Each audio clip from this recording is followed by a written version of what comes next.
I have the world's nichest career. I'm a full-time doctor and a part-time mermaid.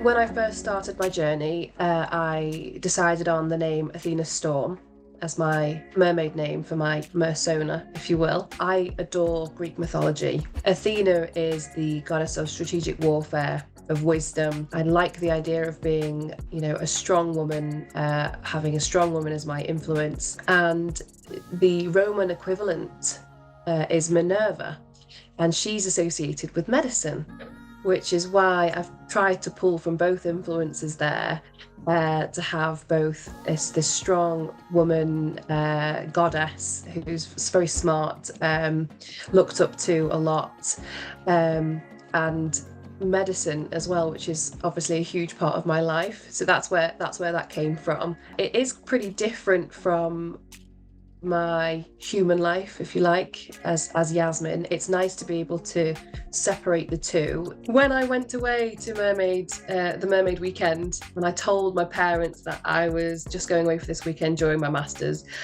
I was already struggling. It was already a lot of work. It was already very overwhelming, and I felt I put a lot of pressure on myself to do well. So I think they must have thought, oh my goodness, she has snapped. We're very concerned about her. Is she okay? But I'm very lucky in the way that my parents have been always incredibly supportive. So I was young adult and ready to kind of explore and do things that were different. And they just thought, okay, well, let her do it. When she comes back, we'll see how it goes. And 6 years down the line, they still think it's a bit different, which it is. But I don't think any of us saw it going as well as it has. So there you go. If you don't try, you don't know. From there, it's just grown. So that was in 2017. It's obviously very, very different. Both aspects of what I do are very, very different. Being a junior doctor, particularly at the moment, comes with a lot of challenges. It's very, very busy. It's very challenging work. People forget that healthcare workers, nurses, doctors, HCAs, they forget that we're also human and we're also patients, and it can have an effect on us. And being able to jump in and be a kid's entertainer, being a character that's separate to me, which I think helps, is great for leaving that in its box. I think it's important to be able to compartmentalize, especially in healthcare, and to leave it at work, which is what I really enjoy about being a mermaid. I think it brings a little bit of magic, which the world is lacking at the moment. So that's probably the best thing for me about that. And having both is important to me. I think at one point I tried to separate the two. I was Yasmin or I was Athena, but they are both huge parts of who I am, and I'm not one or the other. I am both, and I'm really proud of it, and I don't want to separate them anymore because that's just who I am. With the tails, you can have it made from different materials. That can be silicone, it can be neoprene, you can have latex tails, you can have fabric tails. And I have majoritively fabric tails. I find them much easier to transport, much easier to store, and much easier to maintain as well, because what people won't tell you is that silicone tails, latex tails, even fabric tails, but majoritively the silicone and latex, they take a lot of looking after and a lot of care afterwards. You'll often see them kind of soaking in a bath with some vinegar to kill any of the bacteria. My fabric tails have something called a mahina fin inside, which is a rubber monofin. My feet go in these little foot pockets, and it's covered with a fabric covering. Now I've got a few on my bed to show you. The blue one I was wearing this morning, that's probably my go-to tail there. And then on here you can see kind of the different colours. This is my whale shark tail.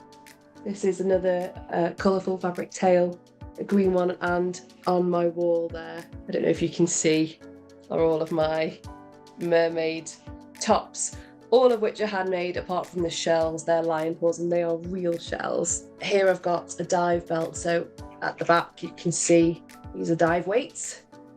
and I've covered them with some latex starfish and a latex shell.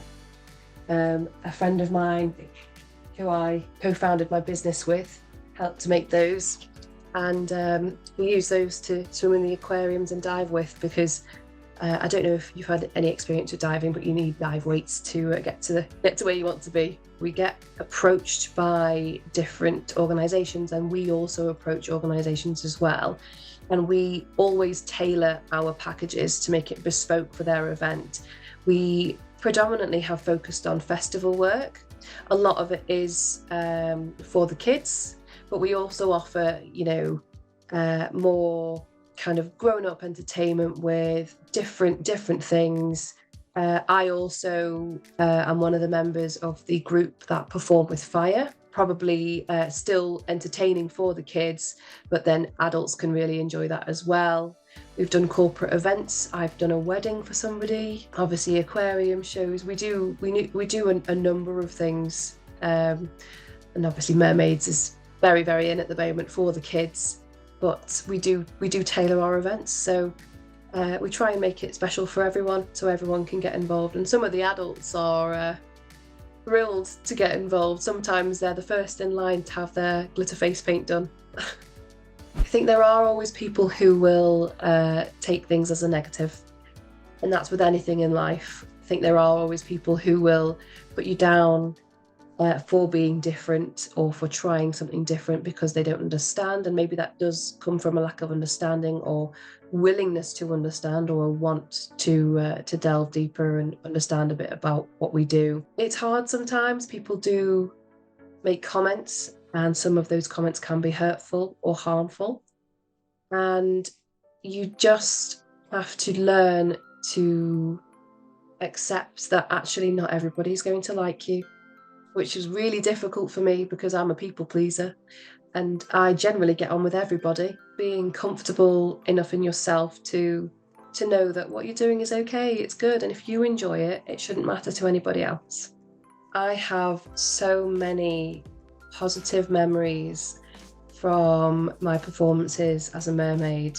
I was on my local beach in full costume in an inflatable clamshell and I was raising money for the Marine Conservation Society by doing a beach clean, but the way that I was doing it was I was getting kids involved. So I'd come with a big black bin liner and a jar of wishing crystals, if you will, and as soon as they see you kind of over there, they'll come running over to see what's going on.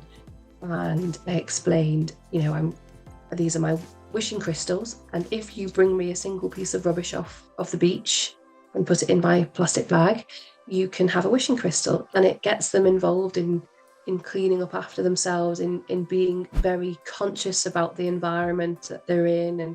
And if you get them involved early, they take that with them and they become responsible adults. And it was just the interactions that I had on that day on the beach, where the children were so engaged and willing to learn and excited to get involved and be so involved. It was just really special. That's probably one of my favourites as well. I have had a think about this, about what I would say to my younger self. There are so many things I wish I could say to her. I don't think that I would change anything. I think the experiences that I've had have shaped me into who I am today, whether I like it or not, whether it was a positive experience or a negative experience, all of it has made me who I am. And I'm really proud of that person. So I think what I would say to my younger self is keep going. No matter how it feels at the moment, you'll be okay.